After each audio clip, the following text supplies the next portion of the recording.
Selamat malam kerabat Nara, selamat menonton layar siar program Lisan. Sebelumnya perkenalkan, saya Desi Irawan dari Nara Bahasa. Senang sekali malam ini kita berjumpa secara virtual, meskipun dibatasi oleh layar, untuk membahas ihwal pemadanan istilah. Sebagai informasi,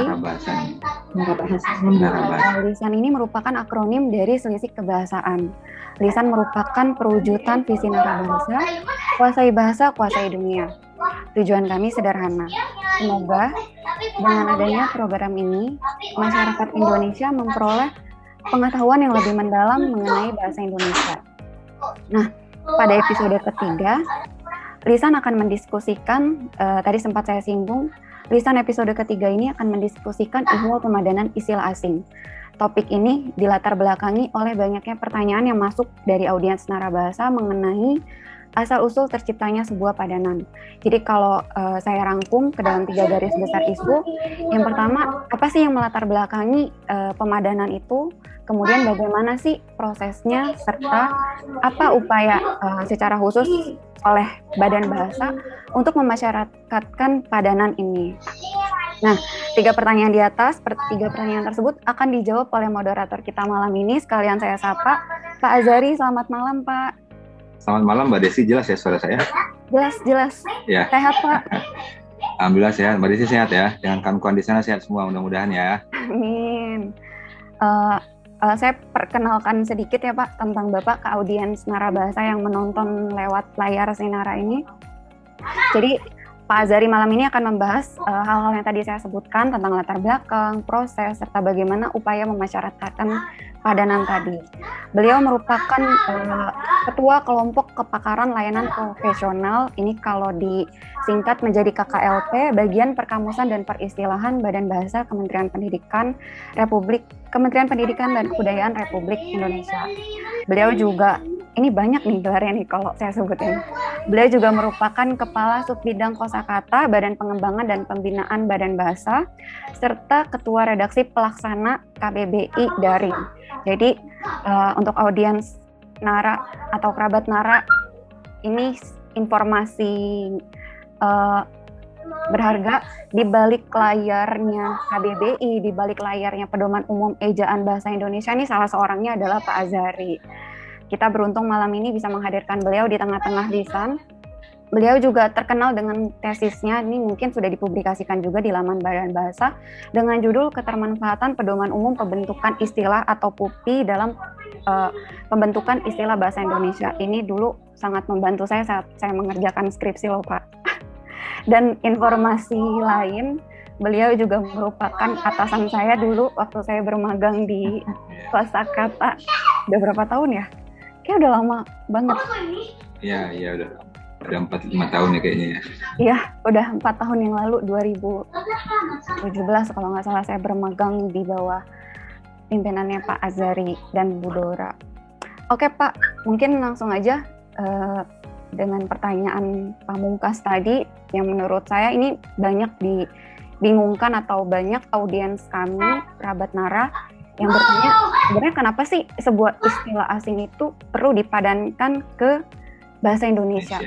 Dan bagaimana cara memadankannya itu? Kenapa tiba-tiba ada ketikus untuk sebagai padanan mouse gitu, atau istilah-istilah lain yang menurut kerabat Nara ini gitu. Mungkin Pak Azari bisa memuaskan keresahan kerabat Nara. Silakan Pak, kalau ada tayangan boleh ditampilkan. Ya. Terima kasih Mbak Desi. Assalamualaikum, selamat malam kerabat Nara. Senang sekali bisa bertemu kembali dengan kawan-kawan di sini membicarakan terkait dengan pemadanan seputar pemadanan istilah asing. Sebenarnya saya pikir terkait dengan pemadanan istilah asing itu sebenarnya hal yang biasa sehari-hari kita temukan, kita lakukan juga ya. Kawan-kawan itu mungkin biasanya hanya mungkin sifatnya kita mungkin, saya bukan mengajar tapi kita penyegaran saja. Seperti yang diminta Mbak Desi ke saya, kita akan diskusi mengenai mohon maaf, kerabat Nara ya, melalui Mbak Desi ya, kerabat Nara terkait dengan seputar istilah, pemadanan istilah, kemudian apa namanya prosesnya selanjutnya, pemasyarakatannya atau sosialisasinya ya. Baik, saya untuk sampai ke sana saya coba memulai dari latar belakang ya.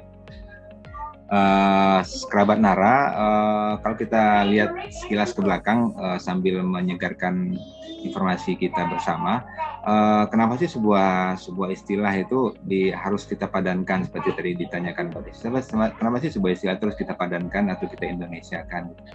Nah, sekurang-kurangnya ada 3 alasan sebenarnya. Pertama, terkait dengan rumpang leksikal. Kita juga sama-sama tahu bahwasanya tidak ada sebuah bahasa yang sempurna diturunkan dari Tuhan sana, nggak ada. Bahasa itu kan saling melengkapi, saling berinteraksi antara satu bahasa dan bahasa lain, kemudian melengkapi.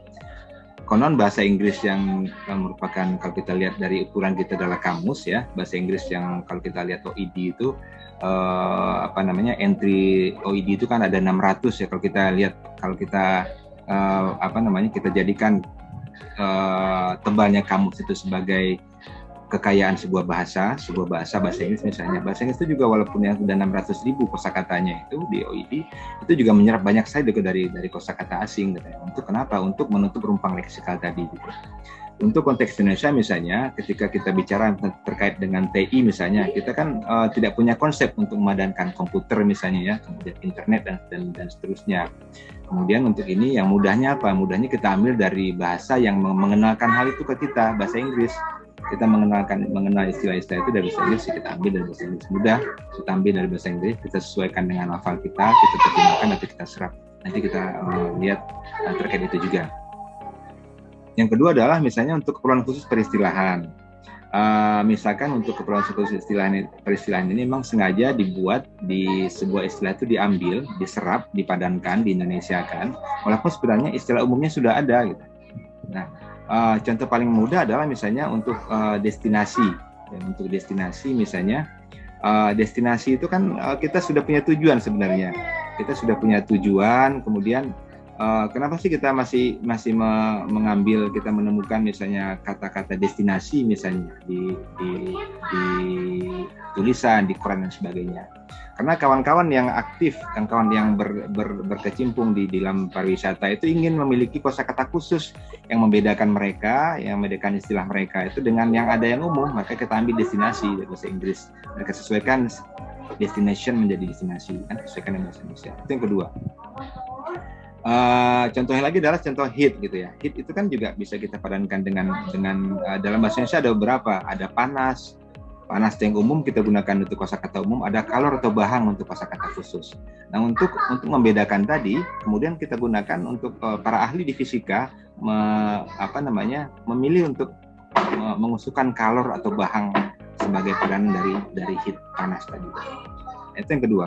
Yang ketiga adalah tujuan yang biasa dianggap sebagai negatif oleh sebagian orang, tapi ini terjadi di semua bahasa. Yaitu untuk tujuan untuk sebagai pendamping bentuk yang sudah ada, yang dianggap yang sudah aus, yang dianggap sudah digunakan terus-menerus, dianggap kurang prestis. Jadi kalau mengatakan misalnya kawan-kawan itu sedang menggunakan misalnya untuk saya ada meeting gitu kan, mereka alih-alih menggunakan meeting daripada rapat, karena dianggap rapat itu sudah umum dan rapat itu terkesan tidak memiliki prestis yang seperti yang disandang oleh meeting. Misalnya mereka gunakan meeting untuk rapat.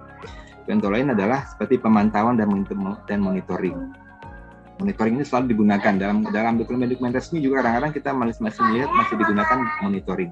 Padahal dalam bidang ilmu manajemen misalnya itu, pemantauan itu juga digunakan, dipantau, pemantauan, pengawasan dan sebagainya kan dan dilakukan. Kata-kata itu juga jamak digunakan. Tapi teman-teman masih menggunakan juga sebagian bentuk-bentuk yang dianggap kayaknya ini kok lebih pas gitu, ini kok lebih prestis, kalau itu kan kok lebih tidak terlalu gimana gitu ya. Nah, itu 3 hal itu minimal yang melatar belakangi kerabat Nara, sebuah bentuk asing itu dipadankan, diserap atau diterjemahkan ke dalam bahasa Indonesia. Nah, berikut kita lihat sebenarnya apa sebenarnya istilah itu apa gitu ya. Kenapa sebuah istilah itu dibedakan dari kosakata umum? Menurut PUEB tahun 2007 halaman 9, istilah itu adalah kata atau frasa yang dipakai sebagai nama atau lambang dan yang dengan cermat mengungkapkan makna. Ada 4 hal yang diungkapkan: makna konsep, proses, keadaan atau sifat yang khas dalam bidang ilmu pengetahuan dan teknologi dan seni. Saya menggarisbawahi khas di sini karena memang kekhasan inilah yang menjadikannya sebuah istilah. Karena istilah itulah kosakata. Kalau kosakata dibagi menjadi dua, kekhasannya itu menjadikan dia sebuah istilah, menjadi kosakata khusus yang membedakannya dari kosakata umum. Jadi misalnya kawan-kawan misalnya narabahasa misalnya sering mendengar misalnya kalau kawan-kawan pengemudi ojek online, ojek daring itu ketika kita susah sinyal, sorry Pak, lagi error nih ya, lagi error, lagi galat gitu ya. Itu kan galat, error itu kan kosakata khusus yang biasa digunakan dalam istilah TI sebenarnya. Tapi akhirnya digunakan oleh masyarakat umum, bukan lagi kalangan pakar-pakar TI, tapi digunakan oleh masyarakat umum dan dia menjadi kosakata umum. Padahal itu kan kosakata khusus awalnya. Nah, gitu juga dengan aborsi, gitu kan juga sama. Kadang-kadang kita menemukan kata-kata aborsi ini digunakan juga untuk hal-hal yang sifatnya umum. Baik. Berikutnya kita beralih kepada sumber istilah ya. Dari mana sebenarnya untuk konteks bahasa Indonesia sumber istilah itu biasanya dari mana saja? Nah, ini saya pikir kita semua juga sudah tahu sebenarnya, tapi saya mengulas kembali. Ini minimal ada dari 3 hal ini kosakata. Memang dari tiga bentuk ini sebenarnya. Hanya seiring dengan pemutakhiran pedoman umum itu kan selalu hanya ada penegasan. Kalau untuk tata istilah atau untuk PWB sebelumnya itu kata untuk yang ketiga bahasa asing itu bahasa Arab dan bahasa Inggris menjadi digarisbawahi untuk itu, tapi di sini enggak. Jadi di sini sebenarnya tetap 3 bahasa, Indonesia atau bahasa Melayu, kemudian bahasa Nusantara, bahasa daerah, dan bahasa Jawa kuno. Bahasa Nusantara tadi bahasa daerah mulai dari Aceh sana sampai Papua sana, dan bahasa Jawa kuno kan dianggap masih sebagai rumpun bahasa Nusantara yang menurunkan bahasa Jawa dan bahasa Sunda dan bahasa lainnya. Yang terakhir adalah bahasa asing, khususnya bahasa Inggris. Kenapa bahasa Inggris? Karena saat ini bahasa Inggris kan dianggap sebagai bahasa ilmu pengetahuan, bahasa dunia, satu bahasa PBB, bahasa komunikasi internasional dan sebagainya. Makanya bahasa Inggris kemudian menjadi bahasa utama yang disarankan untuk memadankan istilah. Nah, terkait dengan ini juga, terkait dengan saya ulas sedikit terkait dengan misalnya istilah-istilah dari bahasa Indonesia atau bahasa Melayu, ini juga ada istilah-istilah yang kadang-kadang istilah itu yang istilah-istilah lazim kita dengar dan salah satu lazim. Kalau kawan-kawan ingat seperti tenggat, itu kan juga sebenarnya dari bahasa-bahasa Melayu kuno, tenggat, kemudian santai dari bahasa Palembang. Yang sekarang itu sudah tidak terdengar lagi bentuk arkaisnya dulu. Itu sebenarnya sudah diambil dari kata-kata karena digunakan terus-menerus. Kalau kita lihat dari bahasa-bahasa serumpun misalnya, kata kiat misalnya. Kiat itu kan dari bahasa Minang untuk memadankan art misalnya kan, misalnya di art of lexicography kan, itu kiat menulis kamus misalnya gitu, seperti itu. Nah itu terakhir dari bahasa asing sendiri. Jadi dari bahasa asing ini tentu saja maksudnya dari bahasa asing itu adalah yang terkait dengan penyerapan. Nah untuk terkait dengan bahasa asing ini masih menurut tata istilah tahun 2001 minimal ada 4 hal yang harus harus dicermati ketika melakukan pemadanan istilah. Pertama adalah istilah itu diharapkan mempermudah pengalian antar bangsa. Jadi untuk konsep-konsep yang sifatnya disepakati oleh semua negara seperti paspor. Jadi paspor ini ketika kita pergi ke negara mana saja di imigrasi, walaupun apapun bahasanya, paspor pasti kita ngerti, pasti dia minta paspor. Ternyata paspor pasti diminta paspor. Ini memang disengajakan untuk yang seperti ini. Seperti halnya juga untuk kawan-kawan misalnya bentuk-bentuk seperti bentuk tanda merah yang salib yang seperti tambah itu untuk kita pahami semua itulah tanda untuk minta bantuan di mana-mana, itu juga sama. Jadi simbol seperti juga halnya dengan istilah, itu juga ada simbol-simbol tertentu dan istilah tertentu yang diminta, dipaksa untuk sama seluruh dunia. Demikian juga dengan cek. Jadi kalau kita mampir ke hotel manapun di dunia ini, pasti ketika diminta cek, semua orang akan paham gitu ya. Itu fungsinya. Jadi semua orang akan paham. Kemudian yang kedua, bentuk-bentuk itu juga lebih cocok digunakan daripada bentuk lainnya. Contohnya di sini adalah seperti contohnya favorit, itu ahli dalam konteks tertentu favorit itu lebih disarankan digunakan daripada kesayangan. Demikian juga klorofil lebih disarankan digunakan untuk dari bentuk zat hijau daun yang mungkin terlalu panjang juga kan. Kemudian yang kedua adalah lebih singkat. Lebih singkat, royalti itu lebih disarankan digunakan alih-alih menggunakan menjadi misalnya laba untung mencetak, kan panjang sekali itu. Jadi lebih mudahnya royalti lah. Royalti semua orang akan paham royalti. Demikian juga daripada menggunakan kereta dorong misalnya, kan juga lebih panjang. Kita lebih baik menggunakan bentuk yang singkat, troli. Nah, kemudian yang keempat adalah mempermudah kesepakatan dalam antar pakar atau dalam satu negara. Jadi ketika dihadapkan pada beberapa contoh padanan, misalnya ada deterjen, ada serbuk sabun, ada bahan pembersih, misalnya ini pemilihan deterjen, seperti juga halnya ideal, itu akan mempermudahkan kesepakatan. Orang akan mengerti deterjen itu maksudnya adalah serbuk sabun atau bahan pembersih, tapi mereka bersepakat untuk menggunakan hanya satu simbol bersama, konsep untuk simbol konsep adalah deterjen atau ideal. Nah, berikutnya terkait dengan pembagian istilah kerabat nara, sekurang-kurangnya ada 3 istilah yang juga digunakan di Indonesia, seperti mungkin di mana-mana juga sama. Pertama, istilah yang mapan. Istilah mapan itu adalah artinya istilah yang memang sudah ada sejak dulu, yang sudah digunakan sejak dulu dalam konteks bahasa Melayu atau bahasa Indonesia. Contoh paling mudah adalah batik atau keris dalam bahasa Jawa. Itu kan memang istilah kalau batik itu kan istilah tata busana ya, yang memang sudah ada sejak dulu gitu. Nah, kalau kita ambil lagi lebih jauh, misalnya istilah-istilah yang biasa digunakan oleh kawan-kawan, misalnya dalam kawan-kawan kita yang biasa bertani, misalnya istilah-istilah mereka menyemai benih, istilah-istilah mereka ketika memupuk, kemudian ketika sudah 3 bulan membersihkan, itu kan mereka juga punya istilah-istilah khusus seperti minyangi dan sebagainya. Itu kan sudah ada sejak zaman dulu. Nah, demikian juga untuk kawan-kawan yang ada di tepi pantai, misalnya mereka menggunakan istilah-istilah tertentu, mulai dari menebang pohon, memilih pohon, menebang pohon, menjadikannya perahu, sampai membuatkan layarnya, sampai mereka kemudian mempunyai istilah tertentu ketika harus menggelincirkan perahu dari darat ke air. Itu kan juga ada istilah tertentu yang digunakan. Yang itu sudah ada sejak dulu dan sudah mapan selama bertahun-tahun, beratus tahun bahkan di masyarakat tertentu. Itu seperti istilah yang mapan. Kemudian istilah padanan. Istilah padanan itu terkait dengan istilah-istilah yang saat ini terus kita lakukan untuk kita padankan. Nah, terkait dengan pekerjaan ini, Badan Bahasa, kawan-kawan kerabat nara, itu memiliki ada apa yang disebut dengan sidang SKI, sidang komisi istilah. Dalam sidang komisi istilah ini selalu dilakukan pemadanan istilah-istilah bidang ilmu tertentu. Nah, misalnya untuk tahun ini kami sedang memadankan istilah dari ilmu pertahanan, kemudian istilah dari ilmu pertahanan, kemudian istilah dari ilmu nanoteknologi misalnya, itu selalu kita padankan. Dan itu caranya adalah dengan kami melihat tren yang ada atau permintaan, kemudian mengundang pihak-pihak, misalnya untuk ilmu pertahanan kita undang dari Universitas Pertahanan, dari Departemen Pertahanan, kemudian dari pengguna dari TNI dan dari masyarakat, kemudian dari ahli bahasa. Nah, itu kemudian dipadankan. Nah, ini bergulir sepanjang tahun. 2 kali setahun. Ini pemadanan istilah yang resmi dilakukan oleh Badan Bahasa. Nah, berikutnya yang ketiga adalah istilah ciptaan. Nah, istilah ciptaan ini terkait dengan ilmu atau konsep atau proses yang ditemukan sendiri oleh orang Indonesia.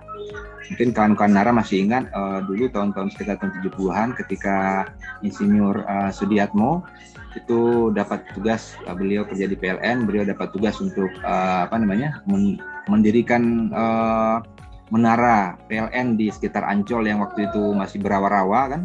Beliau berpikir bagaimana caranya menegakkan besi yang sangat besar sekali di rawa gitu. Kemudian beliau berpikir untuk mencontoh kaki bebek dan kaki ayam yang tidak amblas di lumpur.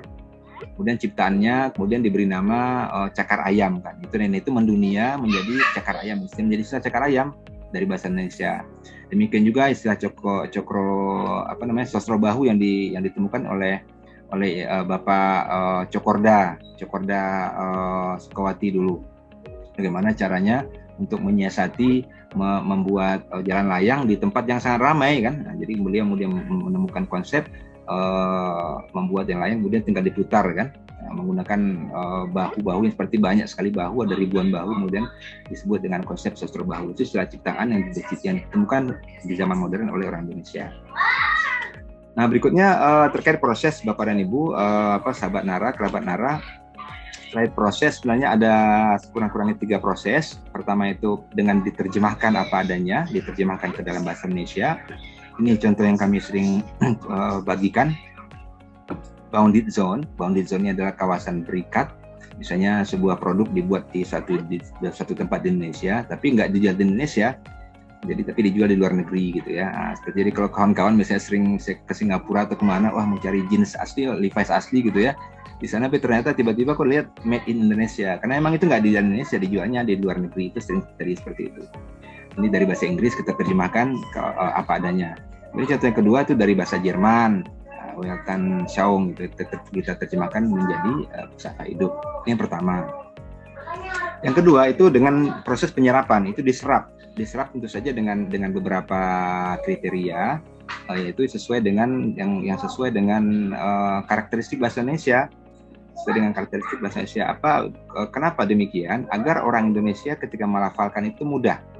Jadi ini sesuai dengan pepatah, masuk ke kandang kambing mengembik, masuk ke kandang kerbau menguap gitu ya. Jadi di mana bumi dipijak, istilahnya dijunjung, artinya istilah-istilah asing ketika masuk ke dalam bahasa Indonesia itu memang harus sesuai dengan bagaimana orang Indonesia melafalkan.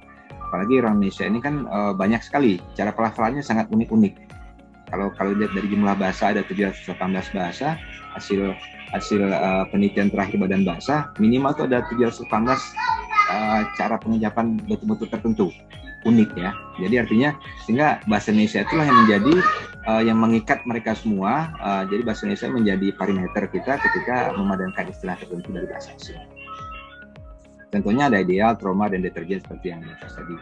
Berikutnya adalah yang kedua dan ketiga adalah yang ketiga dan keempat. Yang ketiga itulah penggabungan keduanya, penggabungan antara bentuk penerjemahan dan penggabungan penerjemahan dengan penyerapan, yang sebagian kita diterjemahkan, sebagian lagi diserap. Contohnya inframerah dan ultra ungu. Infra itu diserap, merahnya diterjemahkan itu dari infrared. Begitu juga dengan ultraviolet, dan ultranya diserap, kemudian ungunya diterjemahkan. Nah, yang terakhir adalah di reka cipta. Di reka cipta itu artinya dicarikan konsep yang kira-kira sepadan dalam bahasa Indonesia, kemudian digunakan untuk padanannya. Contohnya reka cipta. Contohnya adalah reka cipta itu dari invention. Reka cipta dari invention. Jadi konsepnya yang diambil. Jadi bentuknya tidak diperhitungkan, tapi konsep yang diambil. Begitu juga dengan jasa boga yang merupakan padanan dari catering. Catering itu kan sebenarnya kan bisnis menjual jasa untuk menyediakan makanan kan. Nah, kita memiliki kata-kata boga, kita memiliki kata-kata jasa boga kita ambil. Nah, contoh yang lain adalah sebenarnya contoh seperti mengunduh dan mengunggah itu juga sama gitu. Jadi kalau mengunduh itu kan mengambil sesuatu dari atas, kayak menjolok ya dalam bahasa Melayunya itu menjolok. Itu kita bayangkan sesuatu internet itu atau sesuatu yang online yang daring itu ada di atas sana. Jadi jolok biar jatuh gitu. Jadi mengunduh. Begini kan juga mengunggah, jadi menaikkan sesuatu ke atas. Nah, itu kenapa kawan-kawan orang di Malaysia tuh memadankannya dengan memuat naik, memuat turun. Memuat naik dan memuat turun, karena mereka konsepnya sama. Mereka membayangkan ada sesuatu di atas sana, tapi mereka lebih panjang dua kata. Kita kan lebih singkat mengunduh dan mengunggah dari bahasa Jawa. Nah, berikutnya kawan-kawan, terkait dengan pemadanan ini sebenarnya kan kalau di kalau di pedoman PUPI misalnya, saya ada PUPI, misalnya di PUPI ini kan untuk bahasa-bahasa yang sudah diserap ke dalam bahasa Indonesia sangat lama, termasuk bahasa-bahasa Tamil gitu ya. Itu kan sudah ada sebenarnya sudah ada sebenarnya kiat-kiat penyerapannya, sudah dibuatkan pedomannya, misalnya dari ikal Inggris menjadi is dalam bahasa Indonesia, IST Inggris menjadi is misalnya juga dalam bahasa Indonesia gitu. Itu sudah ada dari bahasa Arab, dari bahasa Inggris, bahasa Belanda, sampai bahasa-bahasa kecil seperti bahasa Tamil itu juga sudah ada di situ. Tapi tentu saja ini belum mutakhir, tetap harus selalu dimutakhirkan karena bahasa itu kan selalu berubah. Nah, tapi ada isu lain yang saat ini sudah berkembang, kerabat Nara, itu terkait dengan pemadanan istilah dari bahasa-bahasa Sino, Korea, Jepang gitu kan. Nah, seperti yang ini belum ada di OIB, di yang pedoman ini, di PUPI. Nah, contoh yang paling mudah adalah seperti sushi, ya, sushi, sashimi, shabu-shabu, itu kan dilafalkan syah ya, frikatif syah. Dan dalam bentuk aslinya itu kan ada SH. Dalam bahasa aslinya ini, bukan bahasa aslinya, ini kan dipadankan dari bahasa Inggris, dari abjad Jepang atau Korea itu dipadankan dari Inggris jadi syah gini, syah. Nah, kemudian kira-kira bagaimana sih bentuk ini kita Indonesiakan gitu. Nah, ada dua hal yang bisa kita jadi analogi kita. Pertama adalah dari bahasa Arab. Bahasa Arab itu memadankan bentuk seperti ini, syah seperti ini, itu dengan SY. Contohnya dalam masyarakat atau musyawarah. Artinya kalau kita mau mengambil langsung dari abjad Korea atau Jepang langsung ke dalam bahasa Indonesia, kita memadankannya dengan bentuk ini. Karena kita ambil lafalnya, syahnya. Kita terusnya mendudukan dengan SY gini. Karena dalam pedoman transliterasi Arab Latin itu bentuk shin, kalau teman-teman muslim pasti ingat, pasti tahu bentuk shin, syah itu dilafalkan dari Arab langsung tanpa jeda ke bahasa Inggris, langsung dari syah menjadi bahasa Indonesia menjadi SY. Nah, demikian juga dengan ini, kalau mau dianalogikan ke sana, ya dari alfabet Korea dan Jepang ini langsung di Indonesiakan menjadi SY karena sama dengan masyarakat ini. Itu yang pertama. Yang kedua adalah seperti romusa. Dalam KBBI ada bentuk romusa yang ini berasal dari bentuk romusha, SH dalam bahasa Inggris. Tapi karena dalam bahasa Indonesia kita tidak memiliki acuan untuk memadankan SH menjadi apapun, yang adalah SH ini harus kita bentuk langsung menjadi S dalam bahasa Indonesia.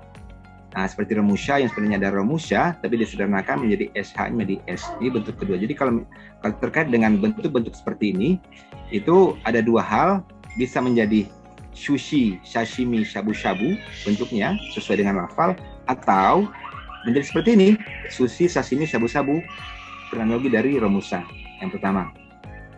Kemudian masih terkait dengan bahasa Sino itu adalah bentuk-bentuk seperti vetsin, ninjutsu, mosetsuki dan sebagainya. Ini kan dari bahasa aslinya kan vetsin, ninjutsu, karena bentuk TS ini kan jadi satu fonem di sana, ya, fonem. Nah, tapi dalam bahasa Indonesia, karena orang Indonesia kita melafalkan dengan cara yang berbeda, kita melafalkan menjadi vetsin. Ya, jadi lafalnya dalam KBBI misalnya dalam pemotongannya juga dalam penyukuannya menjadi seperti ini, vetsin. Berbeda tentu saja dengan bentuk aslinya. Begitu juga dengan ninjutsu, mosetsuki. Nah, ini yang belum dicakup dalam PUPI sebenarnya, kerabat Nara.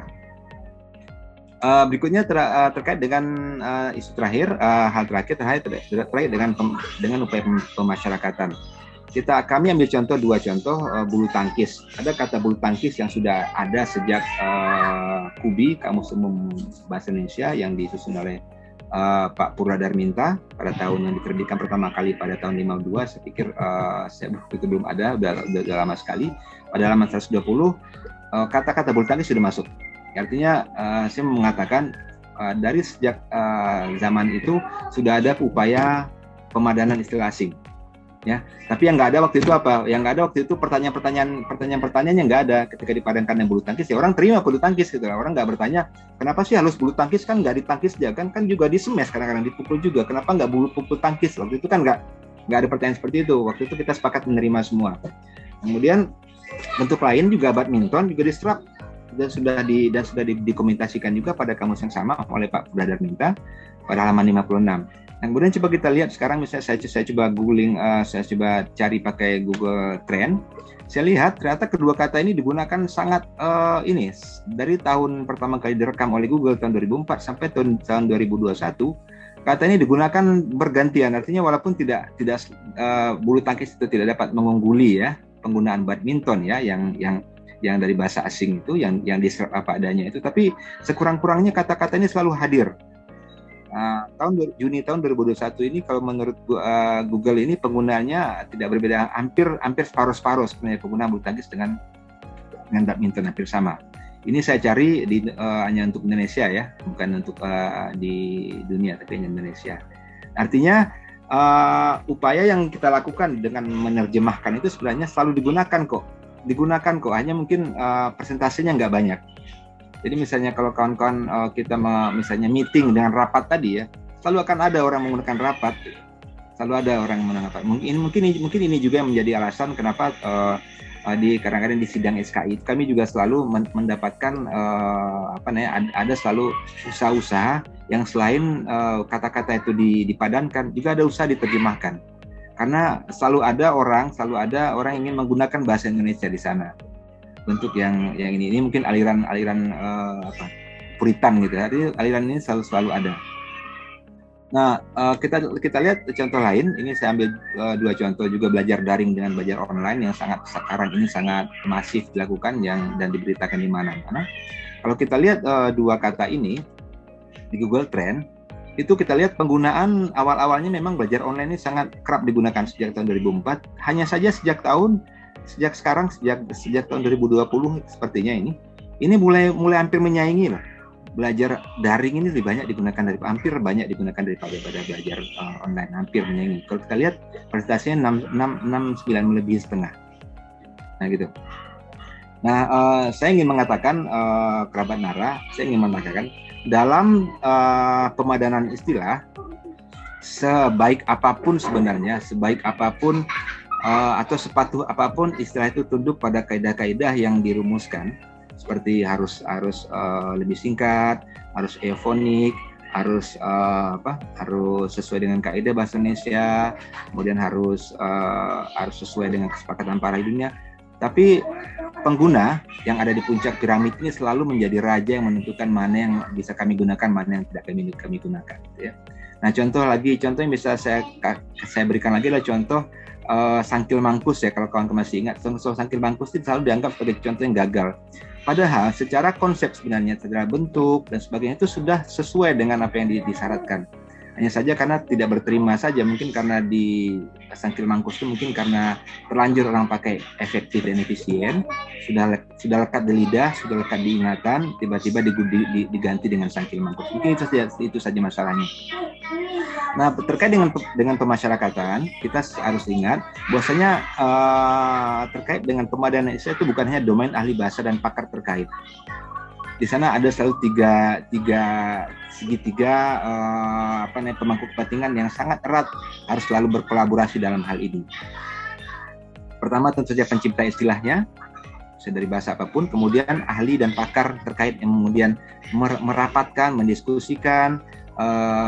Misalnya kalau terkait dengan ilmu pertahanan yang saya sampaikan di awal tadi, artinya pakar ahli pertahanan yang ada di sini bekerja sama dengan ahli bahasa, menyesuaikan dengan kaidah-kaidah yang sesuainya perimeter yang ada, kemudian baru menghasilkan istilah padanan dalam bahasa Indonesia. Jangan lupa sebelum digunakan dalam masyarakat harus di sini ada peran-peran kawan-kawan media massa, kawan-kawan penulis, pengarang dan sebagainya. Jadi sebuah istilah itu tidak hanya bagaimana istilahnya sangat baik, tapi juga pemasyarakatnya sangat perlu. Contoh yang paling mudah adalah mengunduh dan mengunggah itu contoh yang sangat baik. Bagaimana kemudian media massa rajin menggunakannya, kemudian juga para penulis juga demikian, para penerjemah juga demikian, sehingga kata-kata ini sangat potensial untuk dijadikan contoh praktik baik. Sebuah istilah itu diserap dengan sangat baik oleh masyarakat.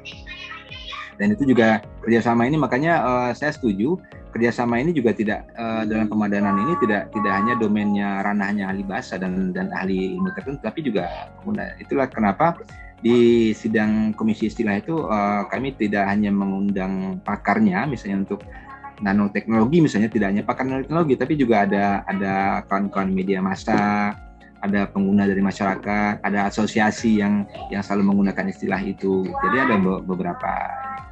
Selain itu juga pemilihan kampus, misalnya pemilihan pakar dari kampus juga kami jadikan salah satu hal yang harus dipertimbangkan. Karena kalau misalnya istilah itu hanya mengundang teman-teman dari UI misalnya, nanti kawan-kawan dari UGM nggak mau pakai, ini setelah UI katanya, itu kan seperti itu juga jadi pertimbangan. Jadi sedapatnya sebuah istilah itu diciptakan artinya hasil dari kolaborasi bersama. Mungkin itu yang dapat saya sampaikan sebagai pembukaan, Mbak Desi. Mungkin berikutnya dapat kita perkaya sebagai melalui diskusi. Terima kasih. Kurang lebihnya mohon maaf. Assalamualaikum warahmatullahi wabarakatuh. Waalaikumsalam. Oke. Secara umum sebenarnya 3 pertanyaan saya di awal tadi sudah terjawab ya Pak. Kenapa sih perlu ada pemadanan, terus prosesnya bagaimana, dan bagaimana upaya memasyarakatkan itu.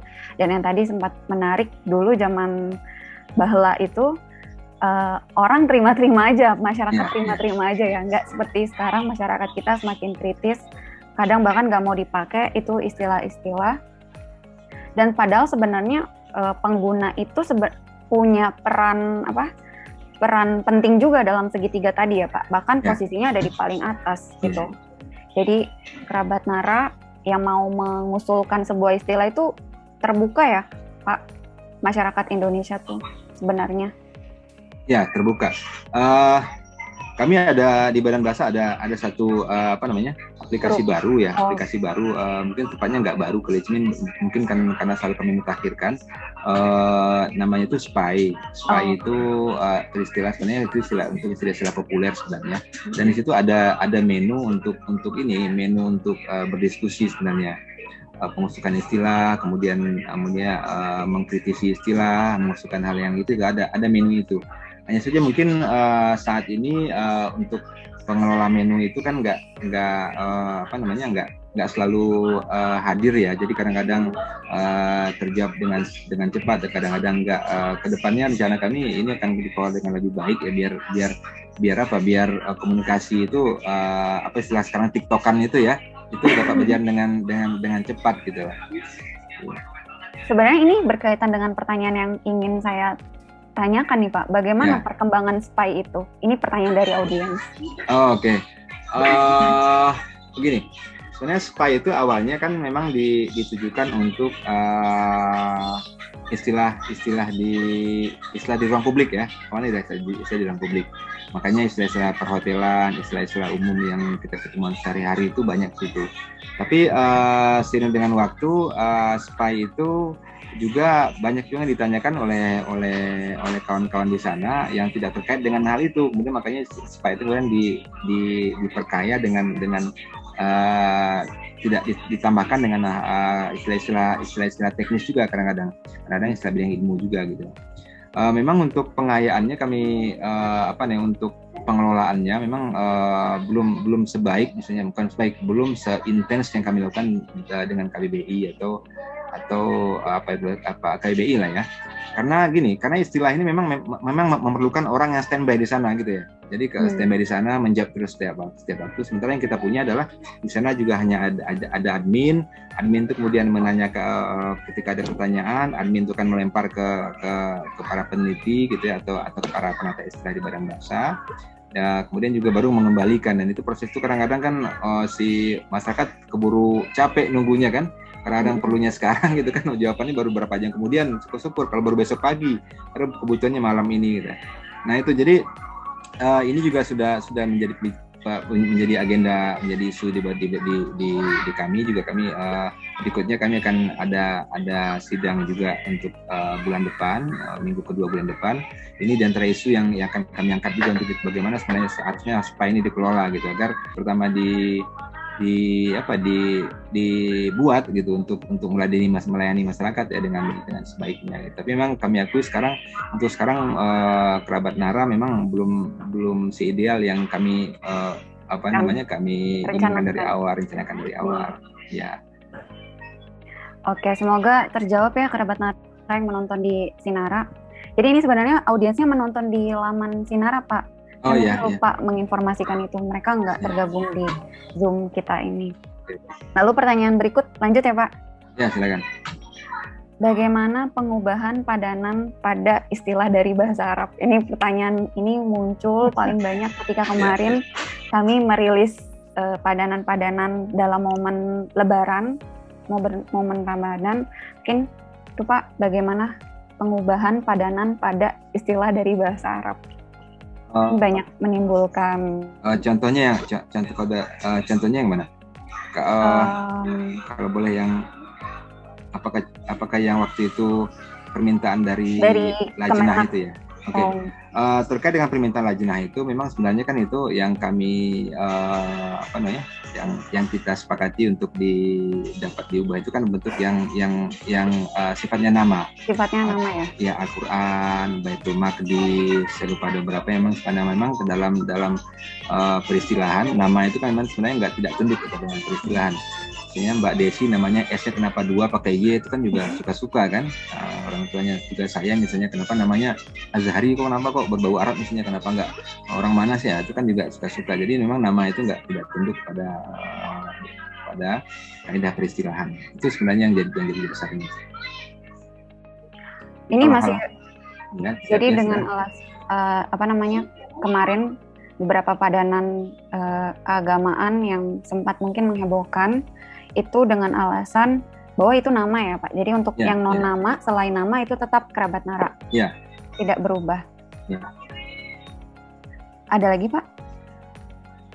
Ya, untuk nama ada juga sebenarnya yang masih terkait dengan istilah-istilah Arab. Di kawan-kawan yang sering saya lihat itu adalah kadang-kadang yang untuk mengucapkan insya Allah ya, insya Allah itu harusnya seperti ini, itu kan juga bergulir di mana-mana ya diskusi itu ya. Teman-teman misalnya menulis insya Allah yang dulu kita gunakan INSYAALLAH itu insya Allah kan, ya ELA ya, insya Allah itu kemudian dianggap dianggap takut nanti misalnya maknanya salah gitu ya, kemudian diganti untuk sikap mungkin sifatnya untuk berhati-hati diganti menjadi INCSHAA. Kan insa innya dipisahin, kemudian SHA kemudian Allah gitu ya, seperti itu gitu. Kalau saya rasa kalau untuk konteksnya enggak resmi oke saja ya, kita kan enggak ada itu. Tapi kalau konteks resmi saya pikir tidak juga tepat, karena untuk alhamdulillah semuanya kan kita bentuk-bentuk itu kan memang kita anggap satu kata, alhamdulillah, astagfirullah, itu kan seperti itu. Ya. Kemudian pertama yang kedua adalah untuk SHA itu nggak dikenal dalam bahasa Indonesia. Itu bentuk SHA itu adalah bentuk syah yang dalam bahasa Inggris bentuk syah itu selalu yang frikatif tadi, yang SC dalam bahasa Indonesia, dalam bahasa Inggris syah. Artinya konteks itu mungkin bisa digunakan dalam bahasa Inggris, tapi dalam bahasa Indonesia kalau kita ikut kepada pedoman transliterasi Arab Latin, Latin yang dikeluarkan oleh Kementerian Agama, bentuk SH itu adalah paran dari sot, arti dibaca menjadi inso jadinya, insya Allah. Jadi salah lagi kan sebenarnya. Nah, mungkin secara saya pikir itu kan kesepakatan sebenarnya, kemudian konvensi sebenarnya penulisan, dan artinya itu kan nggak niat kita kan juga nggak itu ya teman-teman, niatnya juga kan tidak untuk mengolok-olok, niatnya juga tidak untuk mempermalukan Allah, niatnya juga untuk mempermalukan Tuhan gitu ya. Insya Allah itu kan takutnya kan dianggap nanti menciptakan Tuhan gitu kan. Menciptakan Tuhan artinya gitu kan, kita kan juga nggak lepas dari konteks gitu kan. Kita juga ingat kan di sana ada konteks yang memberi makna kepada sebuah kata. Kalau kata berdiri sendiri itu kan nggak ada, ketika konteks berdiri kan baru ada maknanya. Nah, itu yang pertama. Kemudian yang kedua juga harus diingat sebuah bentuk-bentuk itu dari bahasa asing itu, walaupun seperti yang sampaikan di awal, itu kan juga harus tunduk pada kaidah-kaidah yang digunakan dalam bahasa Indonesia, dalam bahasa setempat gitu kan. Bahasa tempat. Kalau orang Malaysia misalnya menggunakan insya Allah pakai mereka, insya Allah itu wajar-wajar, karena memang mereka melafalkan biasa seperti itu, menjadi insya Allah gitu, seperti itu gitu. Nah, untuk konteks itu kan nggak sama gitu. Nah, jadi kalau hal seperti itu memang mungkin karena kita semakin terbuka untuk diskusi orang per orang ya, siapapun bisa menyampaikan idenya, menyampaikan argumen dan isunya dari di mana-mana. Jadi kan diskusi itu kan semakin melebar dan kemana. Tapi tidak masalah. Saya pikir itu kan itu kan baik dan juga mungkin dan teman-teman itu kan juga perlu melihat juga melihat juga hal lain gitu ya. Jadi selain itu apa sih yang menjadi dasarnya kenapa insya Allah itu seperti itu gitu. Juga itu, jadi memang perlu ini acara-acara seperti Nara yang digagas, dan itu akan terus menjadi pertanyaan yang masuk sepertinya Pak. Iya. Pertanyaan betul. Panjang masa sepertinya, betul. Sampai ganti generasi pun tetap akan menimbulkan kehebohan. Tapi Pak, ini pertanyaan pribadi saya ya. Selanjutnya, PUPI versi terbaru tuh kapan? Nah, sebenarnya terkait PUPI ini sedang mutakhirkan. Lagi proses ya Pak? Ya, terkait dengan ini kan di sini baru ada bagaimana menyerap bahasa-bahasa asing dan bahasa Indonesia, bahasa non Indonesia yang Nusantara.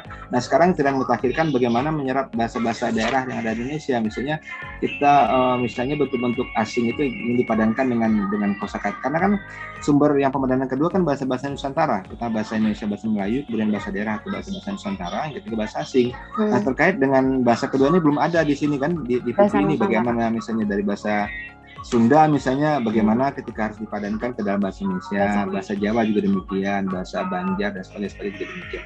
Itu ya isi nanti terkait dengan itu, dengan bahasa-bahasa daerah. Itu diantara isinya. Hanya sekarang ketika akan diluncurkan ada dua hal sebenarnya pengampanya. Pertama adalah ada aturan baru dari kementerian bahwasanya nanti kan dulu kan setiap pedoman seperti ini kan ditandatangani oleh menteri melalui SK khusus. Ya. Misalnya badan KBBI melalui juga menteri sendiri, SK menteri sendiri. Nah sekarang sedang ada aturan, jadi semua pedoman ini hanya dilakukan oleh satu SK saja, jadi semuanya nanti di bawah, jadi hanya satu SK, jadi mempermudah. Yang pertama. Kemudian terkait konten yang kedua adalah tadi terakhir ada juga masukan-masukan dari yang masuknya terakhir terkait konten bahasa Minang gitu. Makanya kami takut juga itu kemudian dianggap belum mutakhir, makanya kita stop dulu, jadi dimutakhirkan dulu lagi isinya dan disesuaikan dengan aturan baru yang sedang digagas oleh kementerian. Itu dua alasan Mbak Desi. Pertanyaannya kapan Pak? Kalau kapan itu sekarang sedang dibahas. Sekarang mengenai aturan itu sudah masuk ke Biro Hukum, terakhir bulan kemarin juga sudah disepakati. Jadi nanti ketika terbit aturan itu dia semua pedoman PUEB kemudian PBBI baru itu hanya melalui satu SK Menteri. Ya. Oke. Jadi kabar baik kerabat Nara, PUPI versi terbaru juga akan memuat proses pemadanan, penyerapan dan lain-lain dari bahasa daerah. Ditunggu ya Pak dan teman-temannya. Siap. Lalu saya lanjut ke pertanyaan yang datang dari audiens, ini dari Nabila Rizky.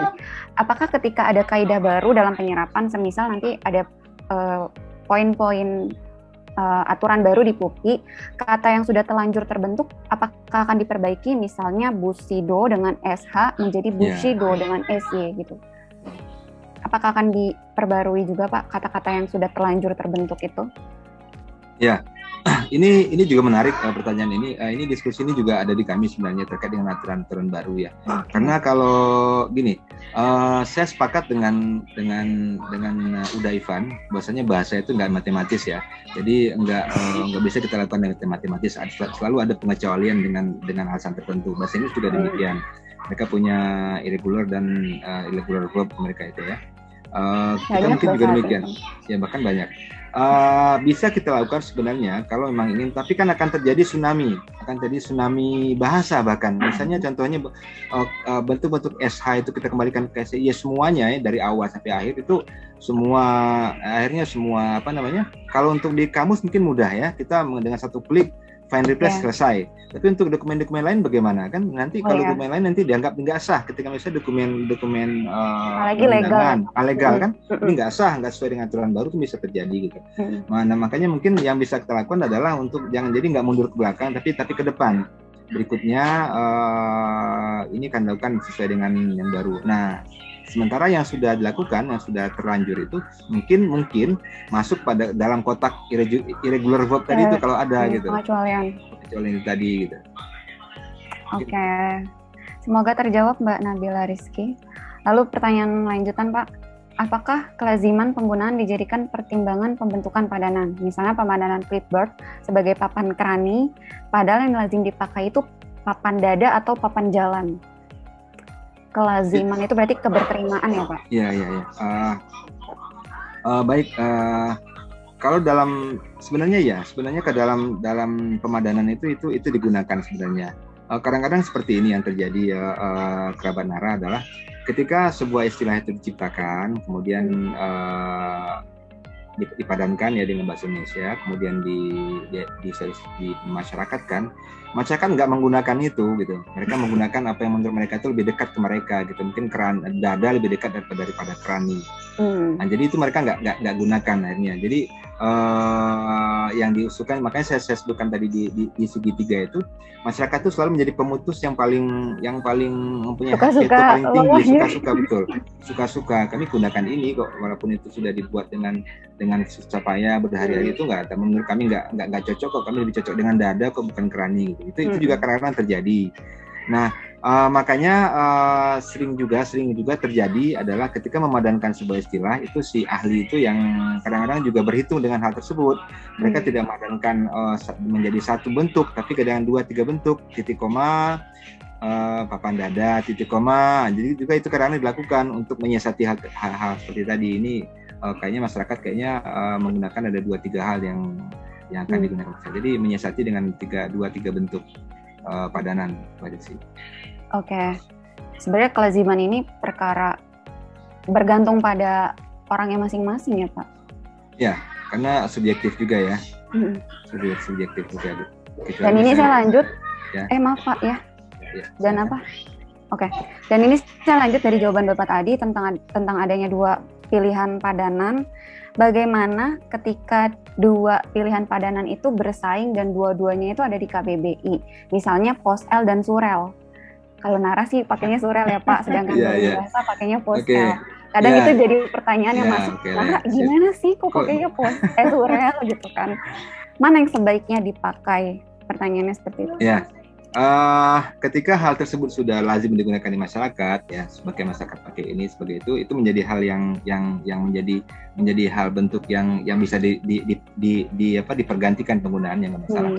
Nah, terkait dengan hal tersebut pasti narabahasa mempunyai alasan yang kuat juga kenapa menggunakan surel. Badan bahasa juga punya alasan yang kuat menggunakan surel gitu. Mengenai alasannya kalau mungkin nggak perlu disebut, ada alasannya juga. Tapi kemudian masyarakat menggunakan itu sah-sah saja kok, nggak terlalu bermasalah. Itu toh juga masyarakat paham kan, ketika disebut POSL mereka paham, ketika disebut surel juga mereka paham. Kecuali ada salah satu yang nggak mereka pahami, otomatis kan akan ditinggalkan gitu. Jadi kalau dua-duanya dipahami ya saya pikir biasa.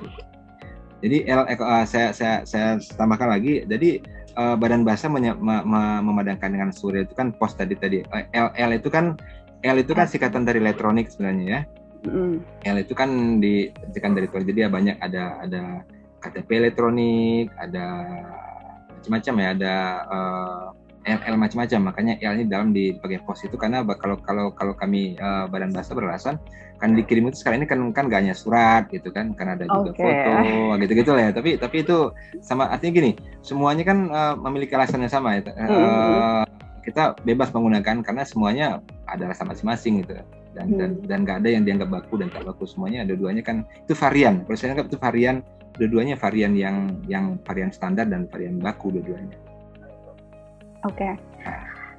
Ini mungkin selanjutnya pertanyaannya tentang bagaimana jika belum ada nih Pak belum ada istilah bahasa Indonesia, istilah dalam Indonesianya.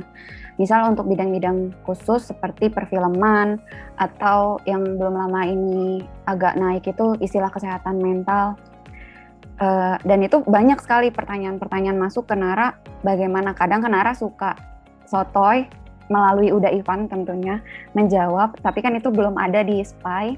Bagaimana ketika ada hal-hal seperti itu Pak? Lewat mana masyarakat itu bisa bertanya, lewat mana masyarakat yang mungkin para pegiat bidang khusus tadi ya, itu bisa memberikan daftar istilah tadi untuk diketahui padanannya dalam bahasa Indonesia. Oke. Baik, terima kasih pertanyaannya. Terkait dengan istilah-istilah seperti itu, Mbak Desi, kalau istilahnya misalnya banyak, misalnya untuk bidang tertentu, misalnya untuk kemarin itu yang lagi banyak kan COVID ya, istilah COVID kesehatan, itu bisa mengusulkan ke Badan Bahasa untuk membentuk, kami kan selalu ada 2 sidang komisi istilah setiap tahun yang bergulir setiap tahun, itu bisa kalau sifatnya mendesak, mendadak dan banyak, itu bisa disarankan untuk diikutkan di salah satu. Nanti kita undang pakarnya, kita cari masyarakat asosiasinya, kita cari masyarakat yang bisa mewakili itu, kemudian kita diskusikan selama beberapa hari, kemudian keluar istilahnya. Nah itu kalau yang banyak. Tapi kalau sifatnya hanya 1-2 istilah itu bisa langsung dikirimkan melalui saluran kanal-kanal Badan Bahasa, Twitternya atau Facebooknya, atau melalui kami ada grup-grup juga yang bicarakan terkait istilah ini gitu ya. Mungkin lebih spesifiknya ada grup penata istilah di sana, ada klinik bahasa juga ada di situ, itu juga kadang-kadang bicarakan masalah itu. Juga ada juga mungkin grup-grup balai dan kantor bahasa yang ada di kawan-kawan. Jadi tapi secara umum bisa disalurkan melalui saluran yang ada kok. Kami juga sering mendapat hal serupa, menerima serupa baik dari pos L, dari surel, ataupun melalui telepon langsung atau melalui WA juga sering juga kok. Gitu. Kalau melalui narabahasa bisa gak Pak? Boleh. Saya dengan Uda Ivan konten intens kok komunikasinya terkait itu. Ada berapa dengan Uda Ivan tuh banyak tuh grupnya, grup ini nyambung, ada Ivan lagi, ada saya lagi di grup, ada berapa gitu. Kami intens kok mendiskusikan hal tersebut kok. Ya. Oke. Jadi bagi kerabat Nara yang memiliki keresahan atau kerabat Nara merupakan pegiat di bidang khusus, misalnya tadi perfilman, kesehatan mental, atau sepak bola bahkan yang ingin tahu istilahnya, silakan ajukan melalui kanal-kanal yang disediakan Badan Bahasa. Sebenarnya mereka sudah menyampaikan ke Nara sih Pak, jadi makanya tadi pertanyaannya saya lontarkan ke Pak Zari. Mungkin nanti setelah ini akan kami teruskan. Baik. Lalu pertanyaan ini mungkin akan jadi pertanyaan terakhir karena waktu sudah menunjukkan pukul 19.58. Dari Mbak Adinda, berapa lama waktu yang dibutuhkan untuk memasukkan kata ke KBBI? Mungkin ini konteksnya kalau istilah itu sudah disahkan oleh Komisi Istilah kali ya Pak? Ya, baik, terima kasih Mbak Dinda. Bagaimana? Berapa lama? Oke. Baik, sebenarnya ada dua hal sebenarnya, KBBI dan KBBI itu kan kosakata umum sebenarnya. KBBI itu merekam kosakata umum. Sementara kalau istilah itu kan sebenarnya kami masukkan bukan ke KBBI sebenarnya awalnya, tapi ke kamus istilah. Jadi ada KBBI sebagai kamus umum, kamus besar, kamus komprehensif. Satu lagi ada namanya kamus specialized dictionary, kamus khusus, kamus bidang ilmu.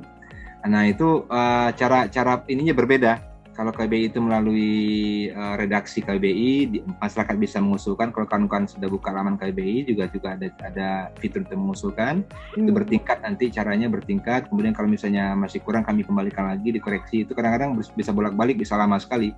Tapi kalau kawan-kawan cepat menanggapi ketika kami kembalikan, itu juga cepat bisa bertingkat. Kemudian sampai ada dapat tingkat redaktur, kemudian terakhir validator. Kemudian setiap April dan Oktober kami keluarkan. Lokakarya itu mengundang masyarakat. Maksudnya itu maksudnya silakan dikritisi. Kalau memang ada yang masih salah, di 6 bulan berikutnya bisa kita perbaiki lagi. Itu untuk istilah-istilah umum, untuk kosakata umum ya yang disarat. Kalau untuk istilah atau kosakata khusus yang kemudian dimasukkan ke dalam kamus bidang ilmu, itu melalui sidang SKI tadi, sidang komisi istilah.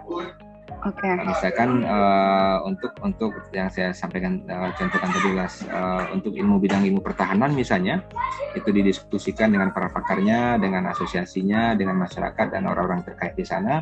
Kemudian pertama menjadi glosarium dulu, kemudian baru menjadi kamus, dan kamus itu baru dicetak dalam versi daring dan dalam bentuk digital dan dalam bentuk cetak. Itu ada halnya beda seperti itu Mbak Dinda. Mungkin lokakarya seperti tadi perlu mengundang sih, bisa disaksikan secara publik kali ya Pak, supaya audiens yang memang nggak masuk sebagai undangan lokakarya bisa tahu gitu. Boleh, bisa nanti kerjasama dengan Nara. Kami boleh. Itu selalu tiap kali itu kami selalu mengundang berganti-ganti. Berganti-ganti diundang, kami undang 2, 3 sampai 4 orang narasumber. Sebelum itu kami berikan mereka bahan, ini loh yang untuk pemutaran terakhir, tolong ditelusuri, ditelisik dan di bidang ilmu masing-masing. Misalnya untuk bidang olahraga, silakan nanti misalnya wartawan olahraga yang kami libatkan kan, 4 orang. Kemudian itu juga dengan mengundang sifatnya terbuka kok, lokakarya terbuka. kemudian itu juga terbuka juga untuk dikoreksi langsung dan sebagainya. Biasanya mereka memaparkan dalam bentuk makalah, hasil setelah mereka itu dipaparkan dalam bentuk makalah. Selalu kami lakukan 2 kali setahun, Mbak. Oke. Dan semoga kerabat Nara mantau terus informasinya di kanal-kanal Badan Bahasa. Ya, dan bersyukur lagi kan memang seperti sekarang ini kan kita selalu terhubung dengan mudah. Jadi untuk pengayaan, untuk pemutakhiran, untuk koreksi revisi itu memang sekarang banyak sekali dari sahabat dari masyarakat itu banyak sekali masuknya, nggak berbeda sekali dari dulu. Yang itu cepat, ini itu cepat banget.